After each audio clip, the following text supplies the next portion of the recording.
عبادت کی جو قسمیں شیخ الاسلام محمد بن عبد الوہاب رحمہ اللہ نے اپنے اس رسالے کے اندر ذکر کی ہیں، ان قسموں کو جاننے سے پہلے بنیادی طور پہ کچھ باتیں میں آپ کے سامنے رکھنا چاہوں گا۔ صحیح بخاری کی روایت کا ٹکڑا میں نے آپ کے سامنے پڑھا ہے، اس پوری روایت کو پوری حدیث کو آپ کے سامنے پیش کر کے اور اس کے بعد اس میں ایک پوائنٹ کی چیز آپ کو بتانا چاہوں گا۔ آئیے پہلے روایت دیکھ لیتے ہیں۔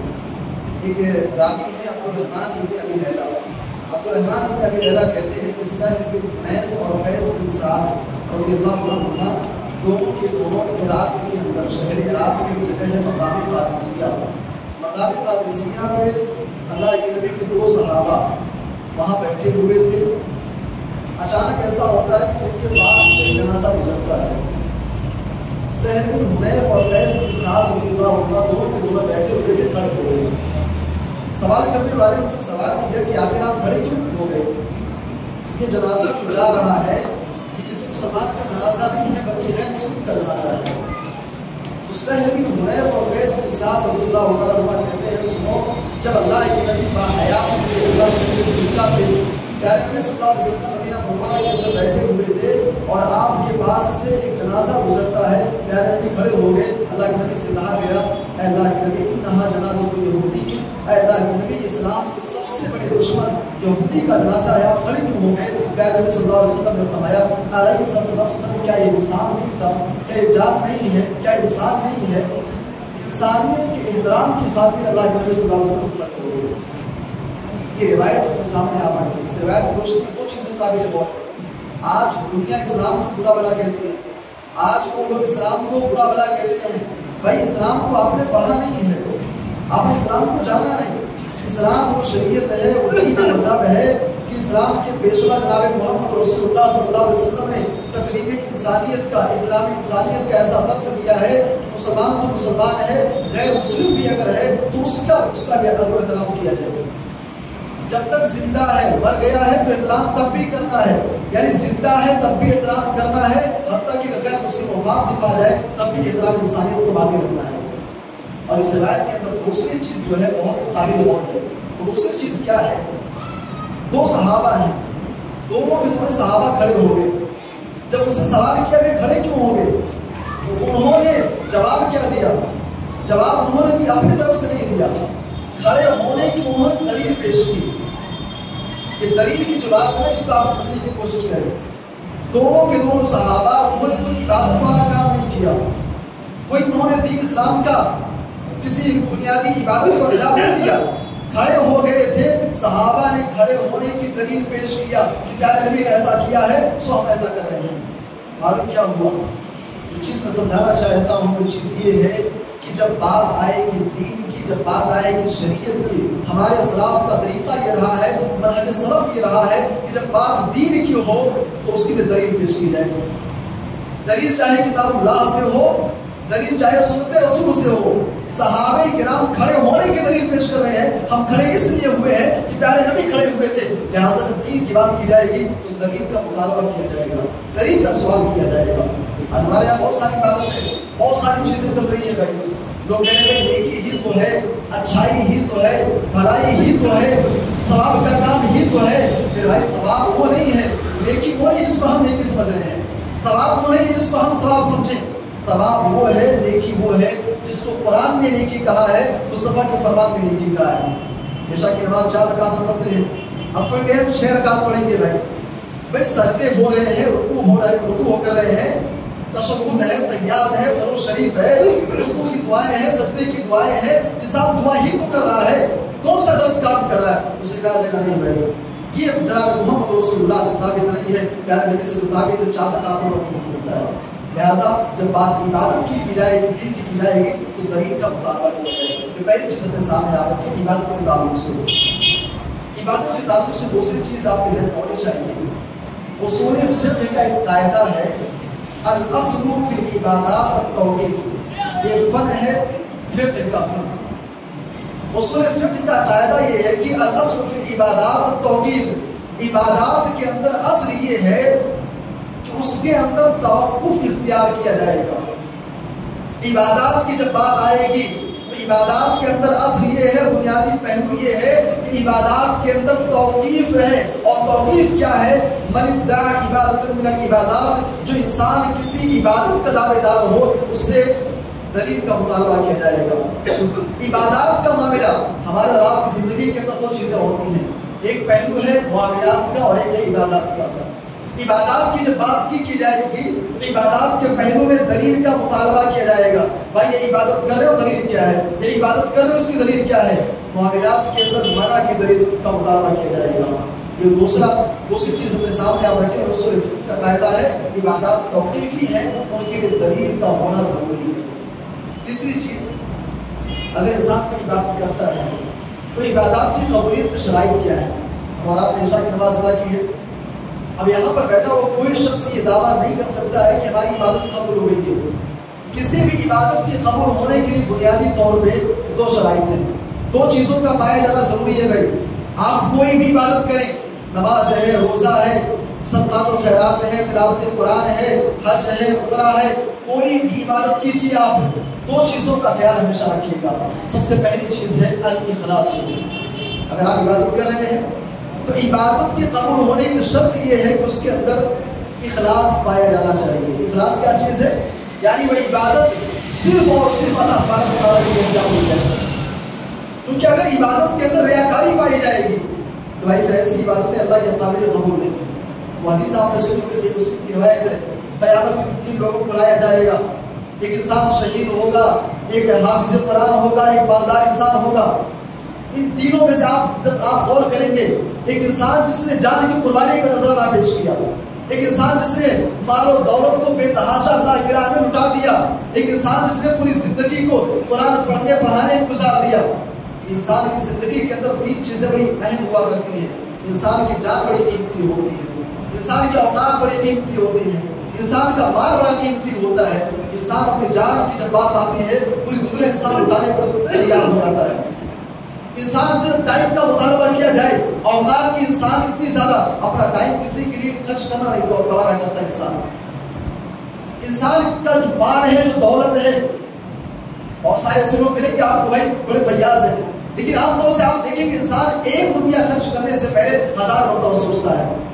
اس روایت میں آپ غور کریں کہ 3 لوگ ہیں، جان بھی لٹا دیا، مال بھی لٹا دیا، اوقات بھی اللہ کی راہ میں صرف کر دیا، لیکن ریاکاری ہے، اس لیے انسان کے منہ پر مار دیا جائے گا، جہنم کے اندر پھینک دیا جائے گا۔ لہٰذا عبادات کی قبولیت کی پہلی شرط یہ ہے، آپ عبادت کریں تو عبادت کے اندر اخلاص ہونا چاہیے۔ اور اخلاص کا معنی کیا ہے بھائی؟ اخلاص یہ نہیں کہ میں عشاء کی نماز کے لیے میں کھڑا ہوا، میں نیت کرتا ہوں 4 رکعت نماز پڑھنے کے لیے کرنے کے لیے نہیں۔ اخلاص دراصل دل کے ارادے کا نام ہے، دل کے اندر دل صاف ہو، خلوص و للہیت ہو، عبادت صرف اللہ کے لیے۔ اور دوسری چیز جو عبادت کی قبولیت کے لیے شرط ہے وہ چیز ہے المتابعہ۔ پیارے نبی صلی اللہ علیہ وسلم کی اتباع ضروری ہے، کسی بھی عبادت کے اندر اتباع ضروری ہے۔ ایک مثال اپنے سامنے آپ رکھیں، ابھی عشاء کی نماز ہم نے پڑھی تھی، اب عشاء کی نماز کے بارے میں پیارے نبی صلی اللہ علیہ وسلم کی تعلیمات کیا ہے؟ 4 رکعت فرض ہے، 4 رکعت پڑھنے کی۔ شروعات کہاں سے ہو رہی ہے؟ انسان تکبیر تحریمہ کے ذریعے سے، اس سے پہلے انسان کو وضو کرنا ہے، اس سے پہلے کہ انسان پاک صاف ہو۔ اب یہ پیارے نبی صلی اللہ علیہ وسلم کی تعلیمات ہے، انسان پاک ہو، پھر باوضو ہو، پھر انسان نماز شروع کرے، پھر نماز کے اندر ہر ایک رکن میں پیارے نبی صلی اللہ علیہ وسلم کی اتباع ہونی چاہیے۔ صرف ایک چیز، انسان مکمل طور پر سنت رسول کے مطابق نماز پڑھ لیا، ایک وجہ، کہیں کوئی خامی نہیں، کوئی غلطی نہیں، انسان پاک بھی ہے، لیکن انسان نے اگر صحیح طریقے سے وضو نہیں کیا، اس کا وضو نہیں ہے، نماز ہی نہیں ہوگی۔ یہ ہے اتباع رسول۔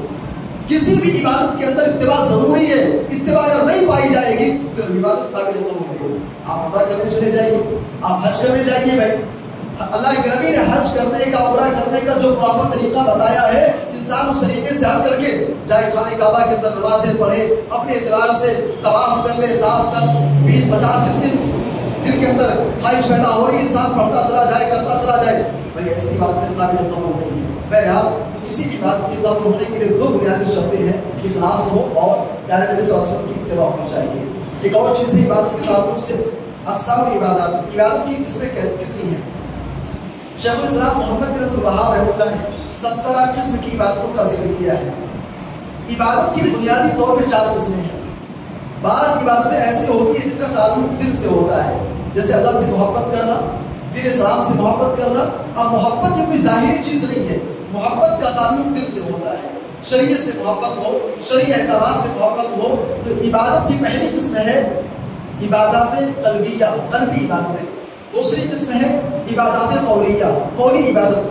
قولی عبادت کیا ہے؟ انسان سبحان اللہ کے الحمدللہ، اللہ اکبر، سبحان اللہ وبحمدہ، سبحان اللہ العظیم، لا حول ولا قوت الا باللہ، جو پیارے نبی صلی اللہ علیہ وسلم سے دعائیں ثابت ہیں، انسان دعاؤں کو پڑھے، یہ ہے عبادت قولیہ، قولی عبادت۔ عبادت کی تیسری قسم ہے عملی عبادت، یا جس کو آپ کہہ رہے ہیں بدنی عبادت۔ بدنی عبادت کیا ہے؟ ہم اور آپ مسجد کے اندر آئے، ہم نے اللہ اکبر کہا، رکوع میں گئے، سجدے میں گئے، تشہد میں بیٹھے، اپنی باڈی کے ذریعے سے ہم عبادتیں کر رہے ہیں، بدن کے ذریعے سے جو عبادتیں ہو رہی ہیں اس کو بدنی عبادت کہا جاتا ہے۔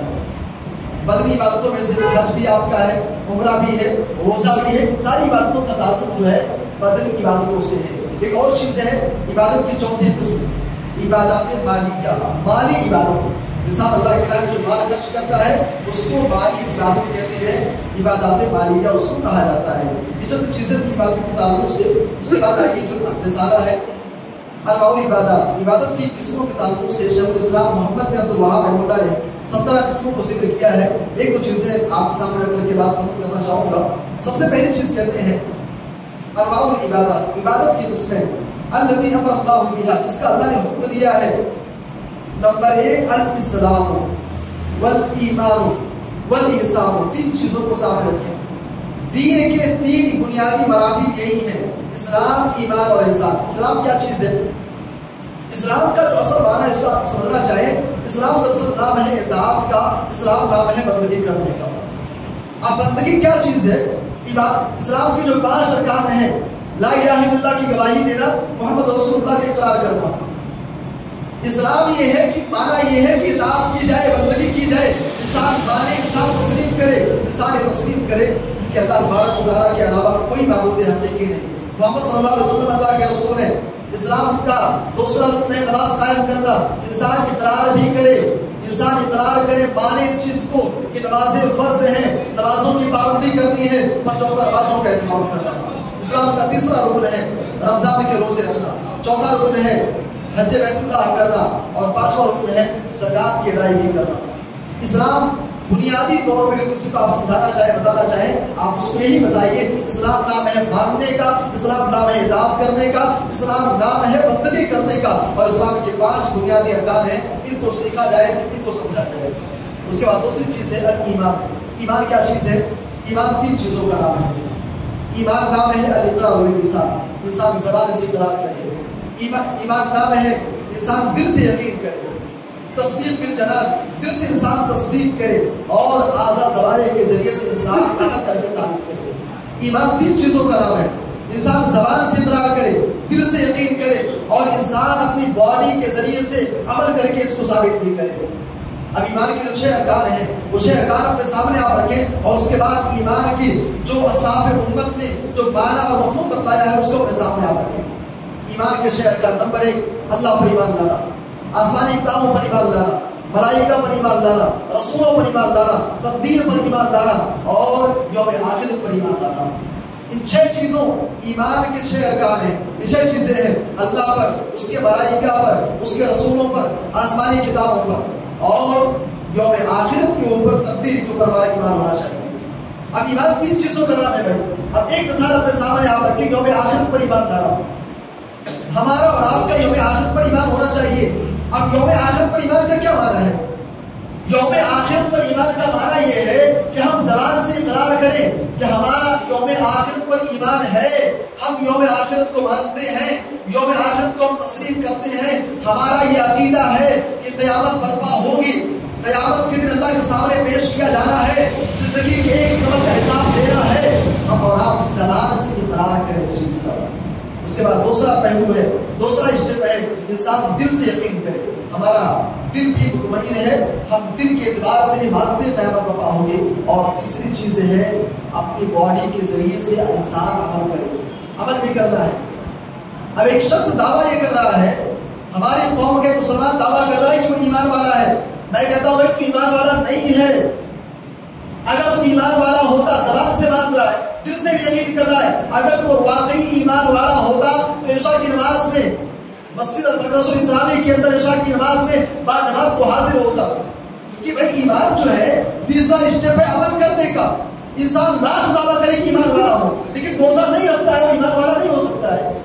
انسان لاکھ دعویٰ کرے کہ وہ ایمان والا ہے اور لاکھوں روپے پکنک پر اور دیگر جگہوں پر صرف کر دے لیکن عمرہ کرنے نہیں جا رہا ہے، دولت ہے، پیسہ ہے، حج کرنے نہیں جا رہا ہے، ایسا انسان زبان سے اقرار کر رہا ہے، دل سے تو مان رہا ہے، لیکن یاد رکھیے وہ عمل کے ذریعے سے جو تیسرا اسٹیپ ہے اس میں وہ فیل ہو رہا ہے. تین چیزوں کو ماننا ہوگا. ایمان ان چیزوں کا نام ہے. ایک اور چیز اپنے سامنے رکھیں، الاحسان. احسان کیا چیز ہے؟ پیارے نبی صلی اللہ علیہ وسلم نے احسان کی بڑی جامع تعریف کی. پیارے نبی نے فرمایا الاحسان ان تعبد اللہ. احسان کیا ہے؟ تم اللہ کی بندگی کرو اور اس انداز میں اللہ کی بندگی کرو. ان تعبد اللہ کأنک تراہ. عبادت ایسے کرو نا گویا کہ تم اللہ کو نہیں کر رہے ہو. اور اگر یہ خیال نہ پیدا ہو سکے نا تو اپنے دل کے اندر یہ خیال پیدا ہو کہ میں جس گھر کے اندر کھڑا ہوں، جس کے دربار میں کھڑا ہوں نا، وہ ذات نہیں کرے گی. بہت سارے لوگ کہتے ہیں بھائی نماز کے اندر ذہن ڈسٹرب رہتا ہے، خشوع برقرار نہیں رہ پاتی ہے، دماغ کبھی گھر جاتا ہے، کبھی دکان پر، کبھی بچوں کو لے کر کے بہت ساری چیزیں خیالات آتی ہیں. صرف آپ دو چیزیں اپنے سامنے آپ رکھیں نا، انشاءاللہ نماز کے اندر خشوع آپ کو نظر آئے گی. پہلی چیز تو یہی ہے کہ آپ اپنے نماز کے اندر احسان رکھیں. احسان آپ اس انداز کی عبادت کریں کہ اللہ دیکھ رہا ہے میں کیا کر رہا ہوں، اللہ دیکھ رہا ہے. میں نیت باندھے ہوں، سورہ فاتحہ پڑھا ہوں کہ نہیں پڑھا ہوں، کہاں دیکھ رہا ہوں، سجدے کی جگہ پر دیکھ رہا ہوں کہ دیوار کو دیکھ رہا ہوں، اللہ دیکھ رہا ہے. سبحان اللہ پڑھا کہ نہیں پڑھا، اللہ دیکھ رہا ہے.